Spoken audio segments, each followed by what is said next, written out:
Would you like to learn a simple way to help save someone's life? Hi, I'm Zoya. And I'm Kelly. We are with the Arlington CERT.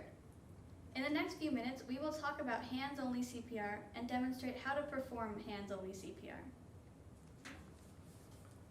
Would you know what to do if you found someone lying on the ground not breathing? It could be your parent, your grandparent, a friend, or a stranger. Only 42% of people who need CPR receive it from a bystander, but it can double or triple a person's chances of survival if started immediately. Those first few minutes are critical to survival. It can be really scary to find someone lying on the ground not breathing, but you could overcome your fear if you knew what to do. When a teen or adult collapses from cardiac arrest, their lungs contain enough oxygen to keep vital organs healthy for the first few minutes, as long as someone provides chest compressions correctly. By doing compressions, you get blood circulating around the body and you get oxygen to the brain. You may be wondering, what if it doesn't work? Well, if you find someone on the ground, you do not have to do anything. It may not work, but anything you do is great and may help save someone's life. There is a good Samaritan Law and protects you if you try and help based on this training. When doing CPR, here's a mnemonic to remember: C-A-B. Compressions, airway, breathing. We will talk about each of these. When a person's blood pressure drops and gets no oxygen, the brain starts to die, leading to brain damage.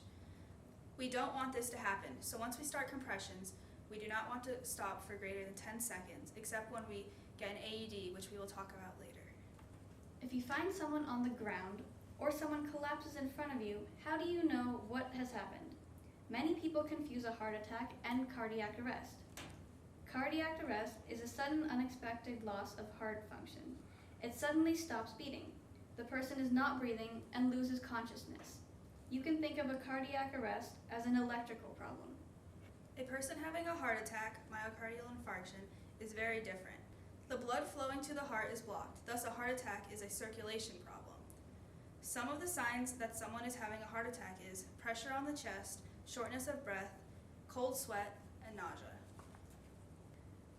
We don't use CPR on a person having a heart attack, but do need to get them to a hospital right away because it can lead to a cardiac arrest. Remember, the person with the heart attack is still breathing. We will demonstrate this now.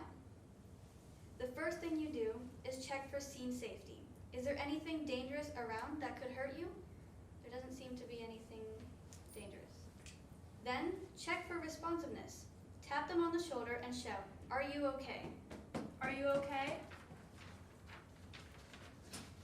If there's no response and they're not breathing, we don't check for a pulse. Tell a bystander to call 911. Call 911. Ask the bystander to go get an AED too. Go get an AED. Lay the person on a hard, flat surface. Check for breathing for no more than 5 to 10 seconds.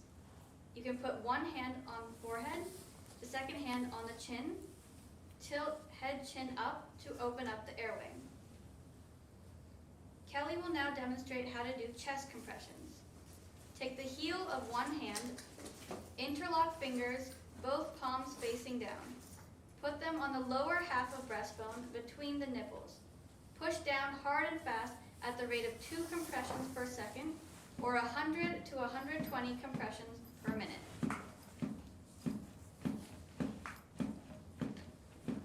Never interrupt for longer than 10 seconds unless directed by an AED because the brain will start to die. The depth for an average adult is about 2.5 inches. It is essential that you allow for full recoil to allow blood to refill heart's chambers. Don't bounce and use your body weight and straight arms. Keep track of how many cycles performed. She's going to keep doing compressions until an AED is found and hopefully EMS will arrive soon. Oh, here they are.